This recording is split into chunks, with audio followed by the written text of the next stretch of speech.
3. Good afternoon, everyone, and thanks for joining us. I'm Dr. Monica Mason, and this is Mr. Mark Scott, and we're here today to show you some troubleshooting tips and tricks that you can use on your computers while you are in the virtual environment. So now we'll turn it over to Mr. Scott, and he'll start with some of the components from the system. All right, good afternoon. I'm Mr. Mark Scott. First thing I want to point out is if you're going to be working on a computer, the first thing you want to put on is what we call an ESD strap. Because you ever notice how you walk across the carpet and you get that little shock? Well, this is to prevent that. So you're going to ground yourself to the computer. Okay, so I got the little alligator clip on the computer. So I'm safe. I'm not going to hurt myself. I'm not going to hurt anything in the computer. So that's the first thing we want to do. But one of the things that people are concerned about when they're working on a computer or thinking about troubleshooting or fixing or doing anything on a computer is that they've never been inside a computer. So we're always hesitant on those things like, oh, I'm not touching this, that, or whatever those fancy words are because they don't know what it is. So the first thing we want to start doing is to explain the components inside the computer and how they kind of relate to each other. And then we'll look at how to change out some things to improve the performance of your computer. So the first thing I want to look at is right here is I have a computer that's already open. I've already taken the cover off so that we can see inside. So some of you have probably never seen the inside of your computer before, so it's not that scary. Now, up in the upper left-hand corner here, it says PSU. This is our power supply unit. Right? This is what gives power to the entire computer. Now, we use a cable. This is our power cord. So this would connect to the back of this PSU and to the wall. Then this power supply unit, it has a cable that runs down here, and you can see there's a whole bunch of cables in here. This main thick cable connects to the motherboard, right? And that gives the entire motherboard power. And there are other components in here that need power and additional power. For example, the hard drive, right? Our optical drives, they need power that they get from the power supply unit as well. So with this hard drive here, right, it gets a power connection, and it also gets a cable for data to connect from the hard drive to the motherboard. The motherboard is the area you see in the very back. Right? That's what everything connects to. The power supply gives it power. Then we have a CPU. This is our processor. Right? It's located on the motherboard, and it goes into a socket on the board that I'm going to show you on another motherboard here in just a minute. We also have the heat sink. The heat sink, what it does, it pulls the heat away from the CPU, and then there's a fan on top. And that fan pulls the heat away. So the air, hot air blows up and away from the CPU. This fan also needs power, right? And the CPU needs power. It connects into the motherboard. Remember that main cable here that came from our power supply gives the motherboard power, which enables the fan and the CPU to have power as well. The next thing we have here is a video card. So if you're a gamer, this is one of the areas where you want to spend extra money, is on your video card or graphics card or GPU. It's all referring to the same thing. There are all kinds of graphics cards you can get. So if gamers out there, you want to really get some high definition, you're going to spend up your money on the GPU. Now, I've got a couple samples here. These are older ones, but it gives you an idea of the size of some of these graphics cards. And you can see that they connect in. They've got the connections on the back here, right? And then on the side and the top, all different components. It really is a small computer. It has memory and it has a processor and stuff on here. Here's another one, and you can see this is a little bit older of a graphics card. And the machine itself has a graphics card in there. These graphics cards need to maintain the right temperature. They need to be kept cool as well. So this whole system gives off heat. And we use different fans to circulate the heat and the airflow in and out of the machine. So if you ever find that your computer shuts down at random times, and then 30 minutes later it comes back and it's working again, your computer might be overheating. So you might want to take the cover off, look inside, and see if you have dust built up in there. And you can get compressed air and blow it out of there. You might want to check the back of the case as well to see if you have dust and stuff built up in the back. And that would also prevent airflow. Another thing, people think that they can take the cover off and that will make it cooler inside. It actually doesn't. You need to keep the cover on so that airflow can go properly through the system. They're designed to be kept cool with the cover on. So make sure you keep the cover on there to help with that. You can always add additional fans inside the system to help to keep it cool. Now, the RAM is right back here. This is our random access memory. That's our short-term memory. So the things that we're doing and talking about right now, that's in our personal RAM. So the computer has RAM also. Most computers, when you buy them, they might come with 4 gigs, 8 gigs of RAM. So one of the easiest ways to improve the performance is to add more RAM. Now, you can't just take any RAM and just put it in there. If you have a motherboard that's 3-4 years old and you want to go out and buy the latest and greatest RAM that's out on the shelf today, it's not going to be compatible with this board. Now, I'm going to move over here and show you some little more specifics because it's easier to see inside. So here's another computer, another motherboard. Okay, this is our power supply. Down at the bottom, we have another little video card. Here's the RAM. Right here, this is our random access memory. So what I'm going to do, in order to take these out, I have to push on the sides. Right, so I'm going to just show you down here, is this little clips. You might even hear the sound. But that's how we release the RAM because it has to seat properly.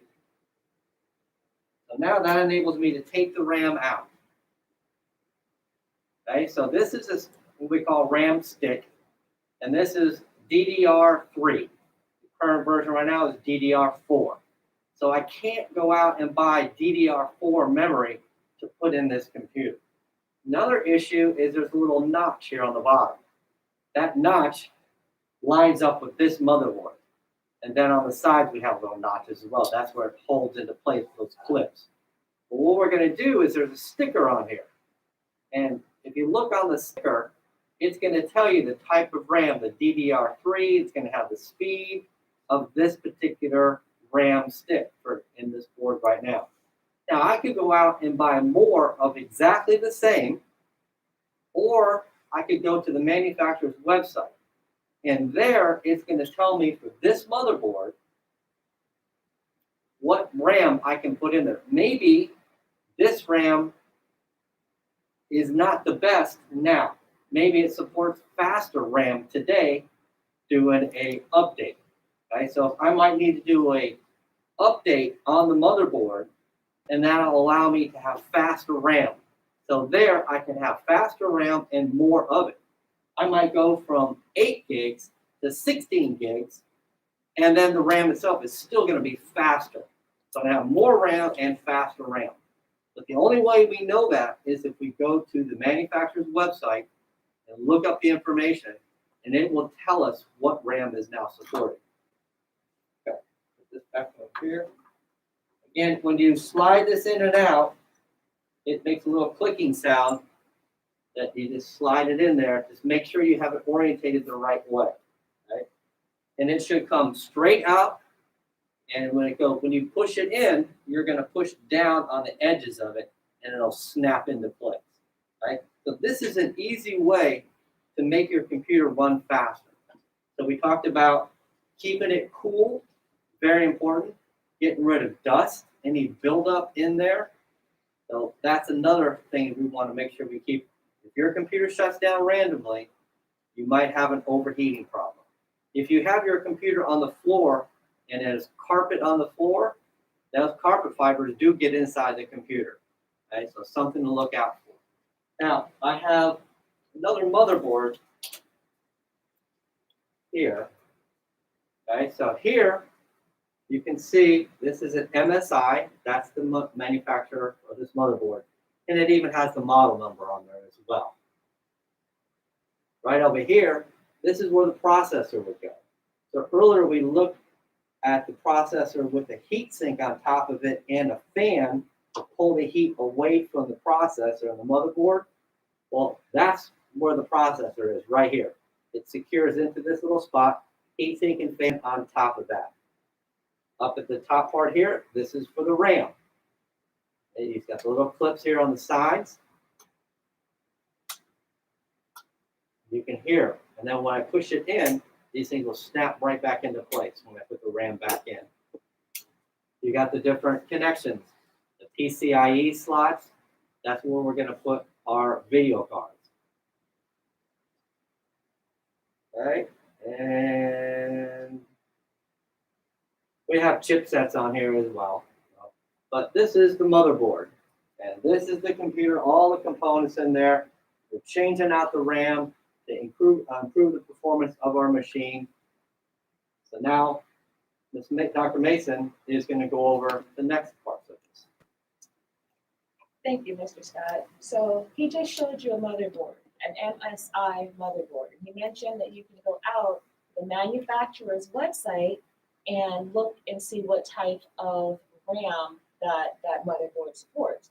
So if you see here on the computer, I have looked up that exact same name and model number on the motherboard that he was holding.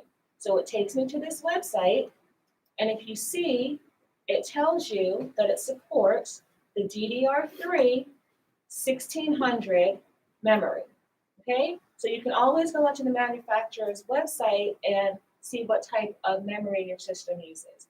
In addition to the manufacturer's website, you can also go to a site called crucial.com. This site allows you to select the type of computer that you have along with the model number, and once you put in that specific information, it will come back and show you the exact memory that's needed in that system.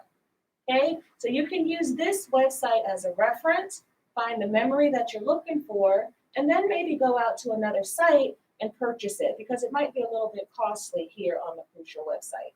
But as long as you have the right type of memory for the motherboard that you're using, then you should be fine, okay? So Mr. Scott was talking about memory. Before you start changing or upgrading memory, you should know how much memory you have installed on your computer. So how do you find that? I'm just going to go here and click on my Start button, and I'm going to type in System to show my system information. So this shows you a list of a lot of information. Some you'll probably use, some you probably won't. But it shows you what operating system you're running. It shows you what processor you have. It shows you your motherboard manufacturer. And if I scroll down, it also shows you the amount of installed physical memory. And you see in parentheses it says RAM. So that is the RAM that Mr. Scott was talking about. So if you don't know how much memory you started with, if something is going on with your system, maybe a virus, maybe some type of malware, how are you going to know? So getting a good baseline and knowing exactly what the specs are of your system is good to know, okay? So I just mentioned viruses and malware. Running a scan on your system when it starts to run a little slow or sluggish is a good place to start if you're noticing performance problems. So when you run a scan, you have some type of antivirus software already installed on your computer. So you probably have an icon for it on your desktop. If not, you can go to your search and you can type in whatever antivirus that you have. It'll bring it up and you run the scan. So on this system, I have my antivirus over here in my system tray.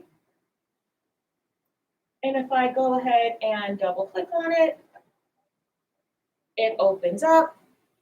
And here are your options to run your scan. Okay, so depending on the type of scan that you're running is going to determine how long your scan is going to take. So just let that run. If there are any threats or any malware found, then your antivirus software program will know how to handle that. If for some reason your antivirus does not handle that a threat that is found, you can try booting your machine into safe mode. Safe mode is just another area or another way to boot your machine where not all of the resources that you have are running.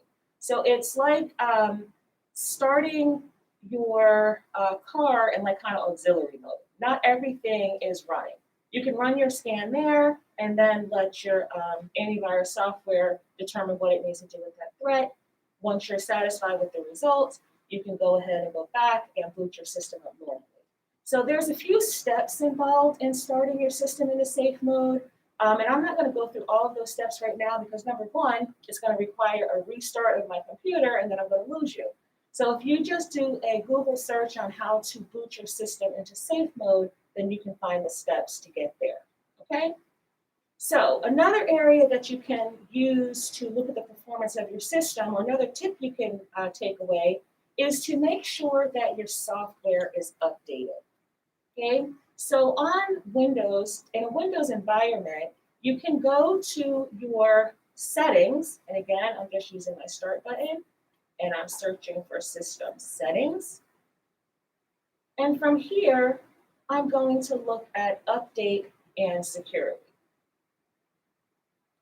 If you have any pending updates, it will show in this area, or you can go ahead and check for updates. Your system will go out to the internet, will find any necessary updates, it'll download them, and then allow you to install them. In addition to updating your operating system, you need to keep in mind that you need to also update any applications, any programs, including your web browser and your antivirus software. So make sure you're checking for those updates as well, okay? So don't just update your operating system software, also update your browser and your antivirus, okay? So those are done from the system Windows update area on your Windows 10 computer.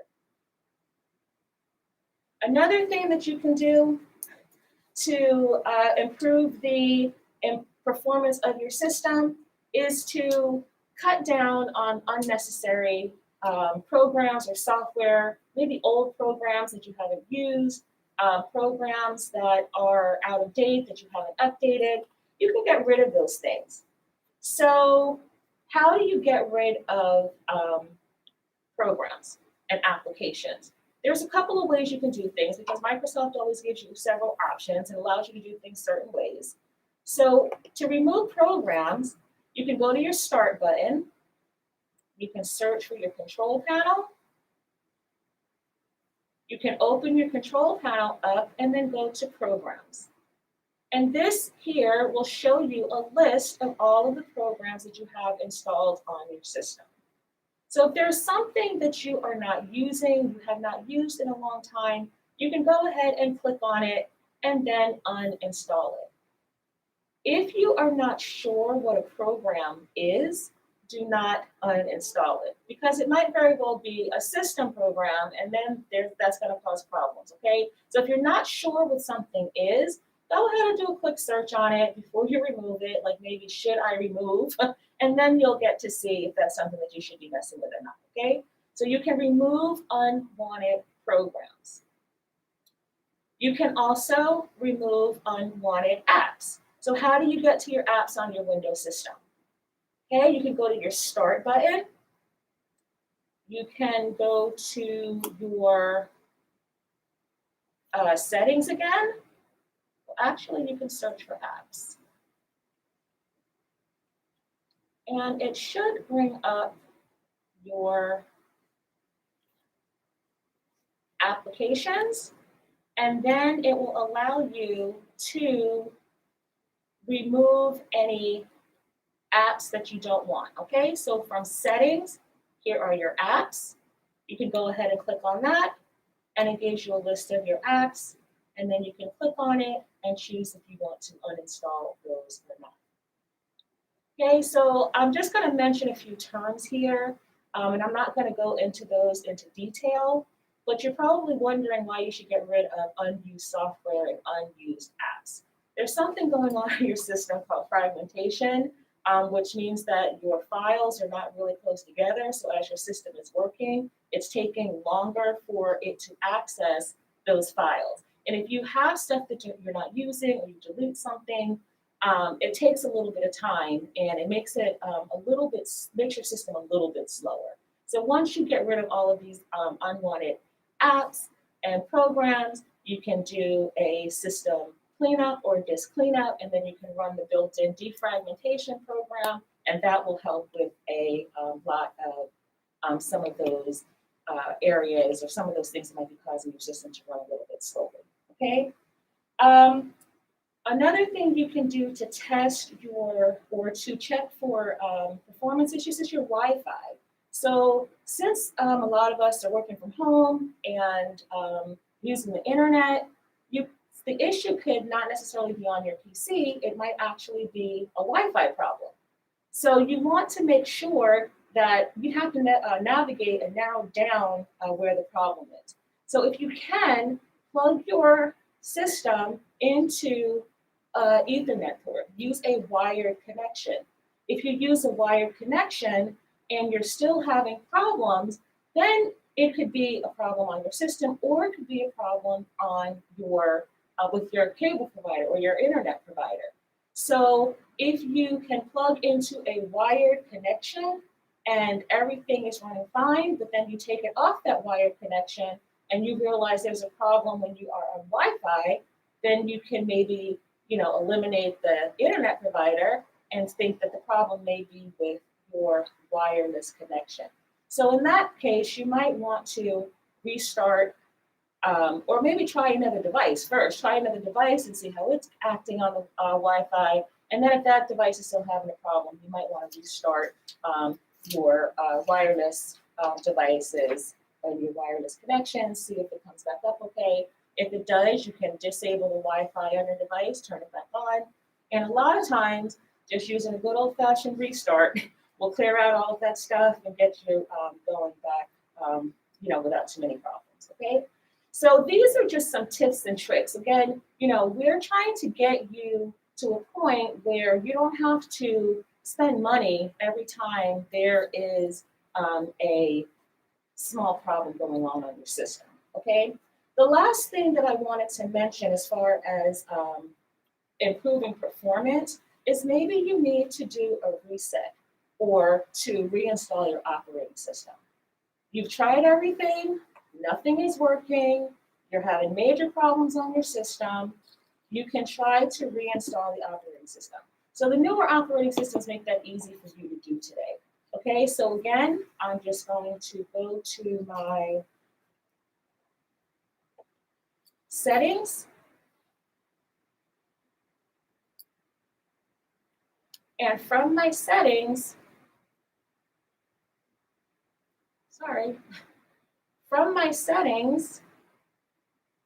I'm going to click on the recovery. So I'm going to update, and then off to the left-hand side, there's my recovery settings. And then you can look at the option to reset your PC.